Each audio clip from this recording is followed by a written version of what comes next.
Good evening, everyone. For the first time in history, the local 1084 Firefighters Union and the City of Jackson agreed to a contract. City officials say the contract ensures their commitment to competitive pay and overtime for years to come.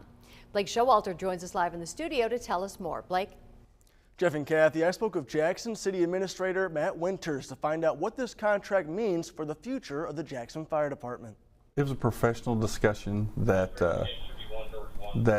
I think demonstrates the city's commitment to public safety and to our employees. Jackson City Administrator Matt Winters says because the Jackson Fire Department unionized, they were legally obligated to negotiate a contract. He says the contract makes sense for both parties. The new contract, it ensures competitive pay for our firefighters and competitive benefits while also being fiscally responsible and staying within our budget that we've had for the last few years with the department. Clarified some things such as their overtime pay and some dress code policies and things like that. President of Local 1084, Andrew Juden, says contract talks lasted 16 months and ensures that the Jackson Fire Department can operate safely and efficiently. What this does is the contract, it's necessary to establish a clear and fair, consistent standards for our firefighters in the city. For the first time, it formally defines things like working conditions, representation, and communication between labor and management.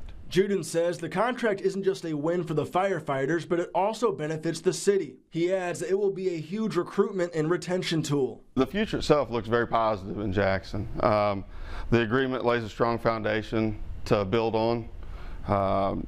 Communication, mutual respect, and professionalism have been of the utmost priority during this process, and I think people out there see the steps that the City of Jackson has taken, the investment that they've made in public safety, and the things that they've done for their firefighters. Winters adds that the contract will have a minimal effect on the city's budget. They're not asking for a significant increase in their pay.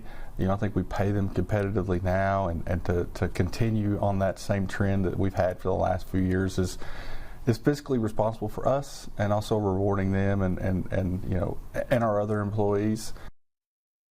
Winters says the contract will last 3 years and will renew automatically unless the union chooses to renegotiate. Jeff, back to you. All right, Blake, thank you. We should point out that the Local 1084 represents both Jackson firefighters and Cape firefighters. And as you probably remember, Cape firefighters are still without a contract with Cape. Those negotiations, we're told, are ongoing.